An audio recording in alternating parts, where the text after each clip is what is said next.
नमस्कार, स्वागत है आपका बड़ी खबर में और मैं हूं आपके साथ ज्योति।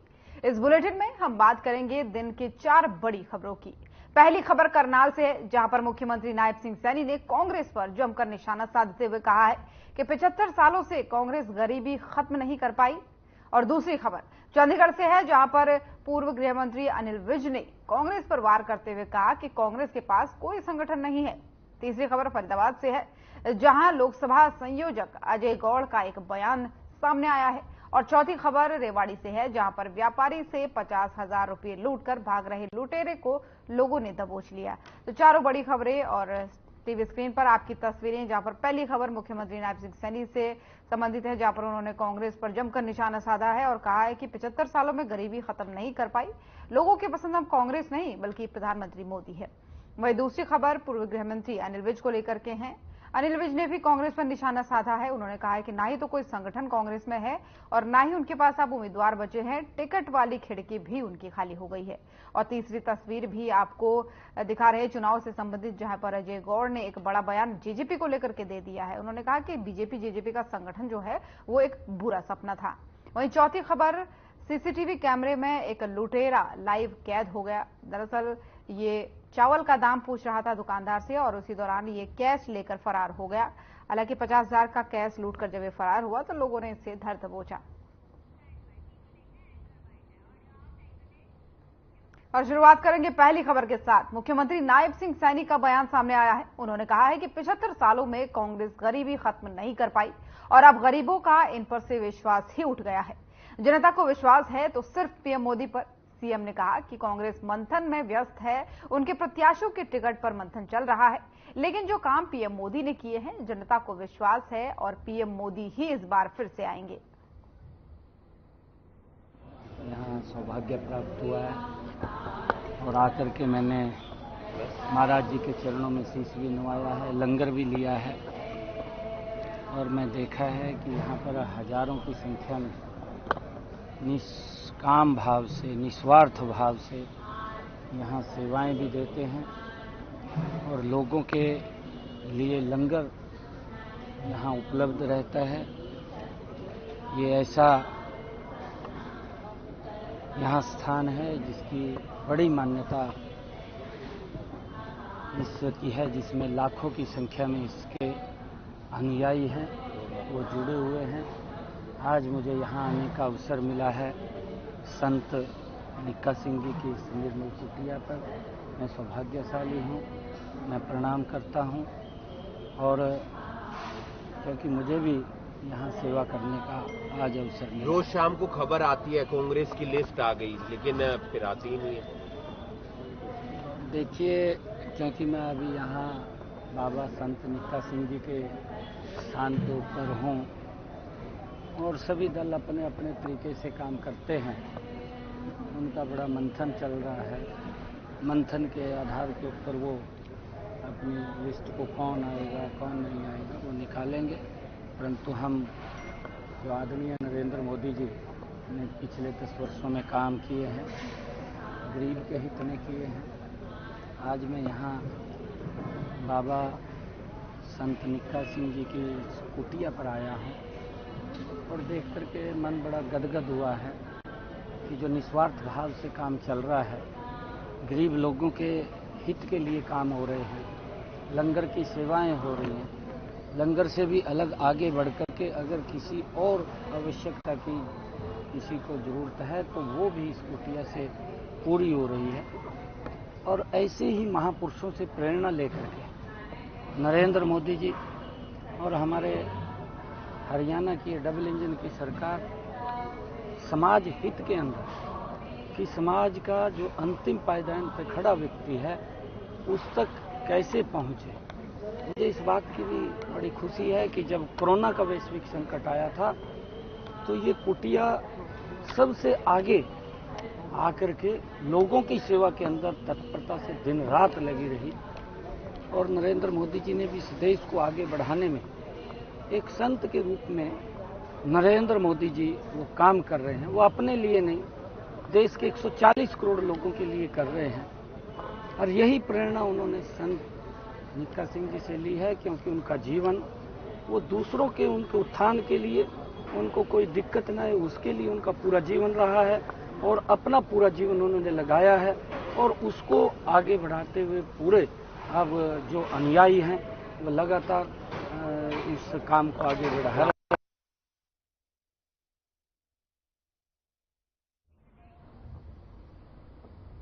हरियाणा के पूर्व गृह मंत्री अनिल विज का बयान भी सामने आया है। आपको बता दें कि अनिल विज ने कांग्रेस पर वार करते हुए कहा है कि कांग्रेस के पास कोई संगठन नहीं है। कांग्रेस 10 साल में अपना संगठन नहीं बना पाई है। जिस तरीके से बड़ी कंपनियां अपनी एजेंसियां बनाती है, उसी तरीके से कुछ लोग वहां गए हैं, वो मोल भाव करके टिकट मिल जाए उनको। उन्होंने कहा कि पहले कांग्रेस की टिकट वाली खिड़की पर लाइन लगा करती थी, मगर अब खिड़की भी खाली हो गई है, जिससे उन्हें दिक्कत आ रही है। कांग्रेस पार्टी के पास कोई संगठन तो है नहीं। 10 साल में वो अपना संगठन नहीं बना पाए। इधर उधर कुछ लोग हैं, तो जिस प्रकार से बड़ी कंपनियां अपनी एजेंसियां बांटती हैं, उसी प्रकार से अब वहां पर लोग गए हुए हैं कि भाई मोल भाव करके किस किस को कहां की टिकट मिलती है। वो है, पहले तो कांग्रेस की टिकट वाली खिड़की पर लाइन लगा करती थी। अब वो खिड़की भी खाली है, कोई है ही नहीं है, तो इसलिए इनको दिक्कत आ रही है। लोकसभा संयोजक अजय गौड़ का एक बयान सामने आया है, जिसमें उन्होंने कहा कि लोकसभा चुनाव के लिए हरियाणा के 90 विधानसभा में मुख्यमंत्री और पूर्व मुख्यमंत्री की रैलियों का आयोजन किया जा रहा है और इसी कड़ी में आगामी 18 तारीख को पृथला विधानसभा में रैली का आयोजन किया जाएगा। इसको लेकर पृथला विधानसभा क्षेत्र के लोगों से बात कर उनकी जिम्मेदारियां लगाई गई। इस मौके पर उनके साथ पृथला के विधायक नयनपाल रावत भी मौजूद रहे। उन्होंने कहा कि आज मोहना कट को लेकर राजनीति की जा रही है, लेकिन जैसे ही लोकसभा चुनाव के नतीजे आएंगे, पहले दिन ही इस धरने को समाप्त कर दिया जाएगा।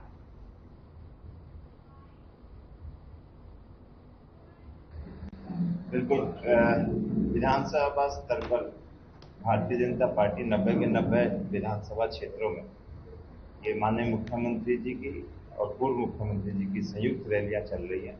अब तक लगभग 47 विधानसभाएं कवर हो चुकी हैं और उसी क्रम में पृथला विधानसभा क्षेत्र की 18 तारीख को सुबह बहुत बड़ी रैली होने जा रही है। लोकसभा स्तर के चुनाव चल रहे हैं। देखिए, मेरे मन में एक बात रहती है, जैसे भारतीय जनता पार्टी जिस विजन को लेकर के चली है, वही विजन मेरे मन में रहता है। भारतीय जनता पार्टी के लिए देश प्रथम है, नेशन फर्स्ट है, और पार्टी का जो कार्य है, पार्टी का जो है वो सेकंड दर्जा है, और जो स्वयं है व्यक्ति वो अंत में है, कि देश पहले है, पार्टी उसके बाद है और अंत में व्यक्ति का निर्णय है। तो मेरा कहने का भाव यह है कि मैं भारतीय जनता पार्टी को देशभक्तों की पार्टी मानता हूं।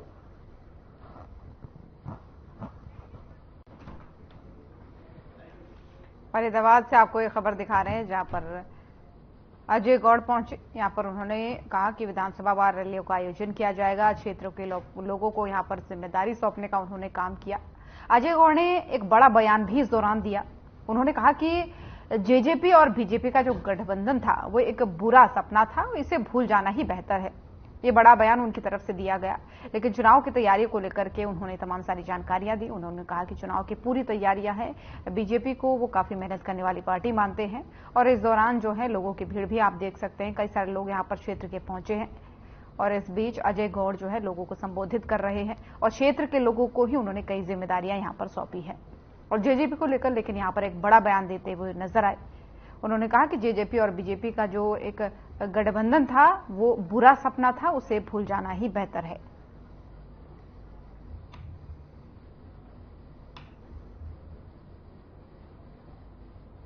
और तस्वीरें उस दौरान की आपको दिखा रहे हैं जहां पर अजय गौड़ पहुंचे हैं, क्षेत्र के लोग वहां पर हैं और इन लोगों को वो संबोधित कर रहे हैं। विधानसभा वार रैलियां होने की जानकारी भी उन्होंने दी। उन्होंने कहा कि विधानसभा वार यहां पर रैलियां होंगी, रैलियों को लेकर के क्षेत्र के लोगों को ही जिम्मेदारी भी सौंपी गई है। और इस बीच संबोधित करते हुए अजय गौड़ यहां पर आपको तस्वीरों में दिख रहे हैं, लगातार तस्वीरें आपको फरीदाबाद से दिखा रहे हैं।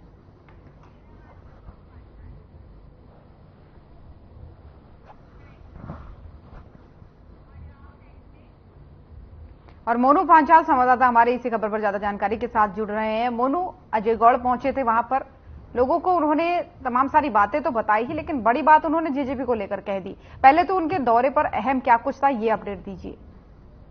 देखिए ज्योति, जिस तरीके से देखा जाए तो लोकसभा चुनाव के सबसे जो है तमाम जो बीजेपी के मुख्यमंत्री नायब सिंह सैनी है वो लगातार हर विधानसभा यानी कि 90 की 90 विधानसभाओं में जो है वो लगातार दौरा करते हुए नजर आ रहे हैं। और कल की आज जो है 17 तारीख को भी जो है फरीदाबाद के एनआईटी विधानसभा में रहेंगे और वहां पर भी जो है वो लोकसभा चुनाव को लेकर के यहाँ पर लोगों से अपील करेंगे। कहीं ना कहीं जिस तरीके से लोकसभा के जो प्रत्याशी केशवपाल गुर्जर है उनको जो है अधिक से अधिक वोट दिलाने का यहाँ पर जो है वो जनता से अपील करेंगे। और उसी कड़ी में जो है कहीं ना कहीं आने वाली 28 तारीख को जो है वो पृथला विधानसभा क्षेत्र में भी जो है हरियाणा के मुख्यमंत्री नायब सिंह सैनी की जो है वो यहाँ पर रैली होनी है। तो इसको लेकर के जो है अजय गौड़ और जो है पृथला विधानसभा के विधायक नैनपाल रावत दोनों मौजूद रहे और दोनों ने जो है जनता से बुलाकर के वो अपील करी है कि ज्यादा से ज्यादा संख्या में इस रैली को सफल बनाने की कोशिश करें। लगभग 10,000 से अधिक जो है वो लोग यहाँ पर पहुंचेंगे। तो इसको लेकर के यहाँ लोगों से अपील करते हुए नजर आ रही थी ज्यादा से ज्यादा संख्या पर पहुंचे और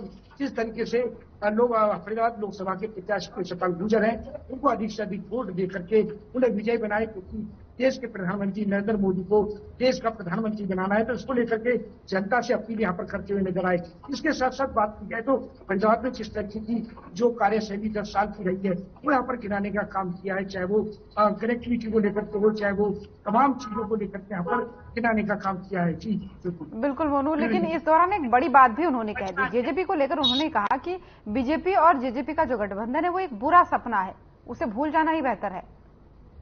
जी बिल्कुल, देखिए ज्योति, इस पे भी जो है कहीं ना कहीं जिस तरीके से लोगों को संबोधित करने के बाद में और यहाँ पर लोगों से ये भी कहा कि जिस तरीके से लोगों का जो जेजेपी और बीजेपी का जो गठबंधन रहा वो बुरा सपना था, क्योंकि जिस तरीके से हरियाणा का जो विकास होना था वो विकास नहीं हो पाया और उसको भूलना ही उचित समझा जाए। क्योंकि अब जो है बीजेपी अपने जो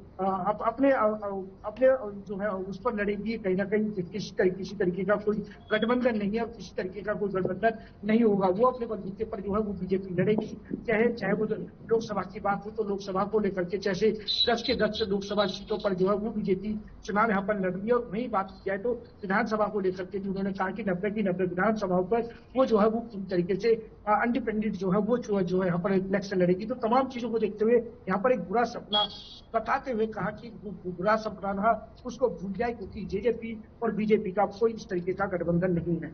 जी, लेकिन ये तो एक दोहरी बात हो गई ना मोनू। एक तरफ वो जब तक सत्ता में उनके साथ थे तब तक वो कहते थे कि भाई विकास हो रहा है, विकास हो रहा है, गठबंधन की सरकार में विकास हो रहा है, और अब जैसे ही गठबंधन अलग हो वैसे ही इस तरीके की बात करना कहीं ना कहीं क्या बताता है?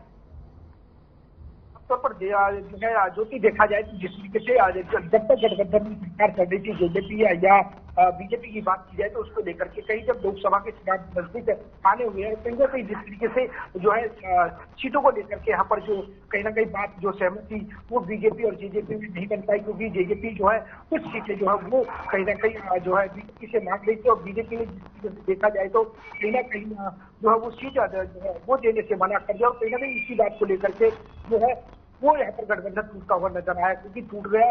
और जिस तरीके से देखा जाए तो पूरे लोकसभा चुनाव पर देखा जाए तो 10 के 10 लोकसभा हरियाणा में जो है वो बीजेपी लड़ी है। लेकिन सबसे बड़ी बात ये कि जिस तरीके से आम जनता को कहीं ना कहीं लुभावने वादे जो है वो जेजेपी की तरफ से दिए गए, जेजेपी के जो वायदे थे वो पूरे नहीं हो पाए। वही बीजेपी बात कह रही थी कि जिस तरीके से देखा जाए तो जेजेपी और बीजेपी पूरी तरीके से जो है माँ बेटे का फर्ज यहाँ पर निभाती हुई नजर आ रही है और तमाम तरीके से हरियाणा में जो है वो विकास कर रही है। तो कहीं ना कहीं अब जो है अलग अलग जो प्रतिक्रियाएं हैं वो लगातार अब सामने आ रही है। जिस तरीके से बात की जाए तो राजनीतिक कलाकार रहे जो मुख्यमंत्री के अजय गौड़ ने साफ तौर से कहा कि जिस तरीके से देखा जाए तो जो बुरा सपना था और बुरे सपने में कहीं ना कहीं हालात जो है वो अलग अलग तरीके से आते हैं, लेकिन उस सपने को मिल जाना चाहिए। और जिस तरीके से बीजेपी लोकसभा चुनाव को लेकर के 10 के 10 लोकसभा चुनावों को लड़ रही है तो उसको अधिक से अधिक जीत दिला करके देश के प्रधानमंत्री नरेंद्र मोदी को बनाने की बात यहाँ पर कही है।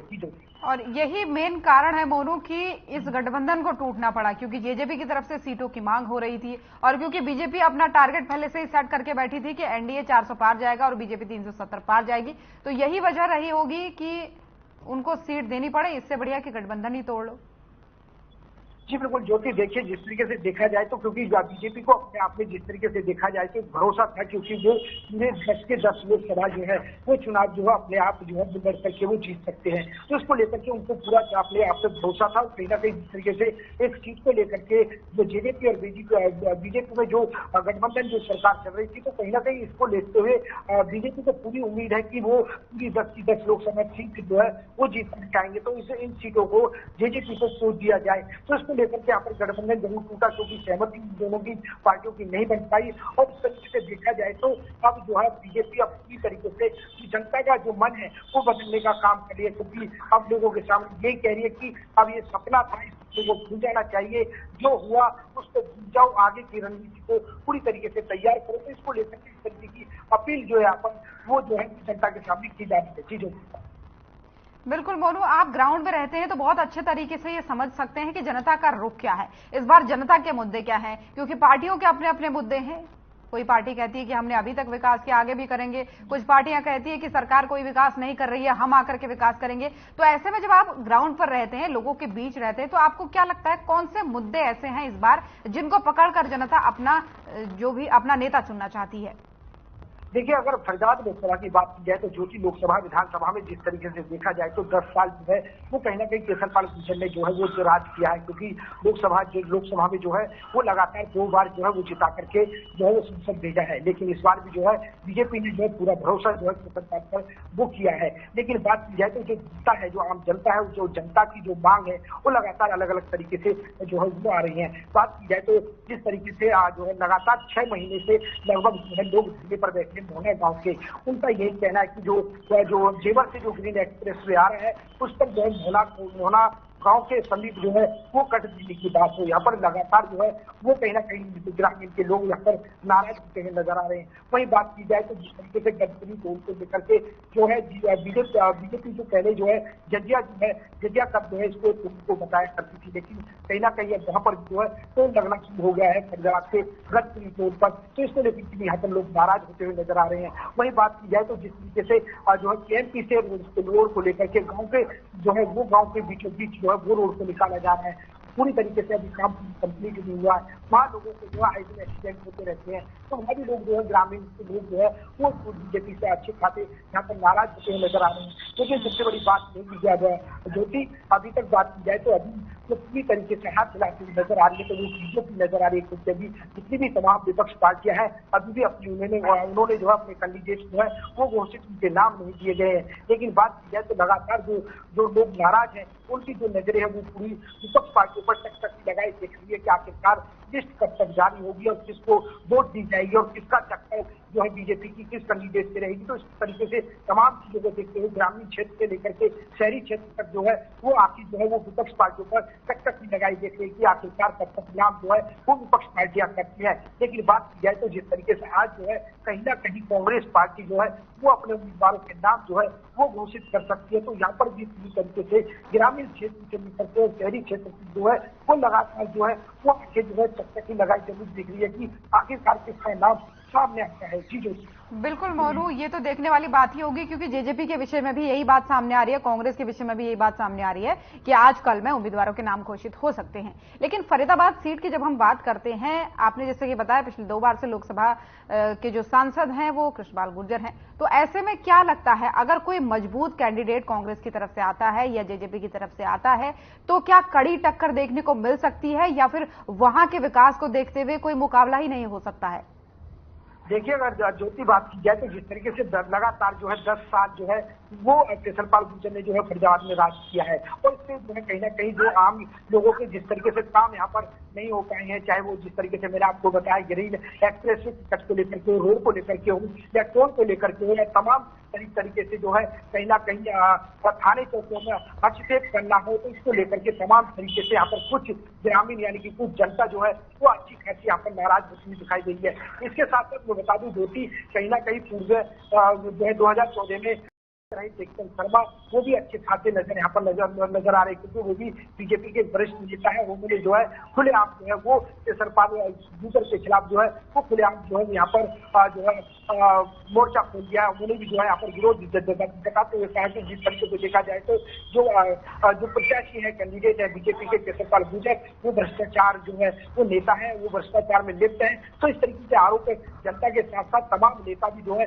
अब खुलकर के सामने नजर आने लगे हैं। लेकिन बात की जाए तो ज्योति सबसे पहले की अगर जो आप फरीदाबाद लोकसभा से अगर करण सिंह दलाल को टिकट मिलती है तो पूरी तरीके से कांटे की टक्कर होगी। आखिरकार कितनी की जीत होगी, किसकी जीत होगी, ये आने वाला समय बताएगा। लेकिन अभी फिलहाल बात की जाए तो तमाम तरीके से अगर फरीदाबाद लोकसभा से अगर कांग्रेस करण सिंह दलाल को टिकट देती है तो पूरी तरीके से कांटे का मुकाबला है पर जो हम कृष्णपाल और बीजेपी से कृष्णपाल गुर्जर का, कांग्रेस से करण सिंह दलाल का पूरी तरीके से कांटे की टक्कर रहेगी। जी जो बिल्कुल, और ये संभावना भी अभी तक जताई जा रही है, क्योंकि जिस तरीके से कयास लगाए जा रहे हैं वो आप बात बिल्कुल सही कह रहे हैं। लेकिन बात जहां पर आ जाती है प्रत्याशी की, बीजेपी वाले कहते हैं कि अगर मोदी को प्रधानमंत्री बनाना है या इस बार तीसरी बार अगर मोदी को प्रधानमंत्री बनाना है तो जनता ये नहीं देख रही कि प्रत्याशी कौन है। प्रत्याशी महत्वपूर्ण ही नहीं है, महत्वपूर्ण है तो सिर्फ मोदी का नाम। तो फरीदाबाद में आप कितना देख पाते हैं जब लोगों के बीच जाते हैं कि मोदी का नाम ज्यादा स्ट्रांग है या फिर लोग प्रत्याशी की बात पर चर्चा करते हैं?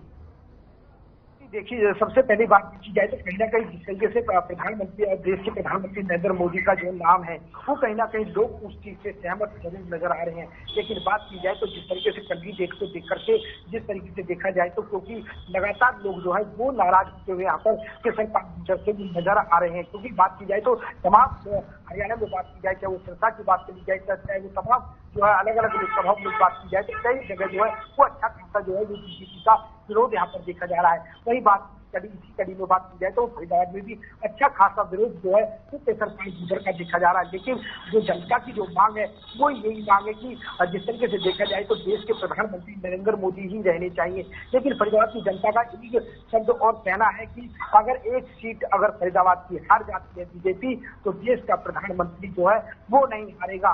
बिल्कुल, फिर भी जो है नरेंद्र मोदी बनेंगे। तो कहीं ना कहीं लोगों ने ये जरूर मन बना लिया कि आखिरकार टक्कर मुकाबले की रहेगी और जीत बिल्कुल पर और परिणाम क्या होगा वो तो आने वाले समय में ही पता चलेगा। फिलहाल बहुत बहुत धन्यवाद आपका तमाम सारी जानकारियों के लिए। रेवाड़ी शहर के कटला बाजार स्थित एक व्यापारी से सोमवार रात एक बदमाश ने 50,000 रुपये छीन लिए। व्यापारी दुकान बंद करने से पहले दिन भर की बिक्री के पैसों की गिनती कर रहा था। तभी आरोपी वहां पहुंचा और चावल के दाम पूछने के बाद से पैसे छीन कर भाग गया। पूरी वारदात दुकान में लगे सीसीटीवी कैमरे में कैद हो गई। वहीं दूसरी तरफ भीड़ ने आरोपी बदमाश को दबोच लिया। आरोपी की पहचान अटेली निवासी प्रिंस के रूप में हुई है। फिलहाल पुलिस उससे पूछताछ कर रही है।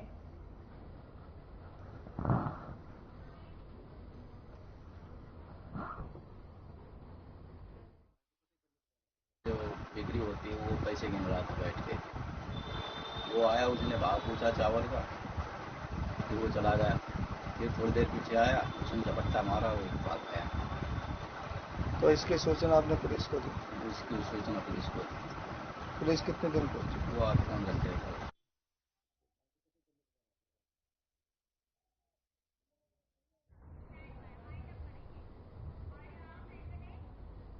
तो बड़ी खबर देख रहे थे आप। बुलेटिन में फिलहाल इतना ही। नमस्कार।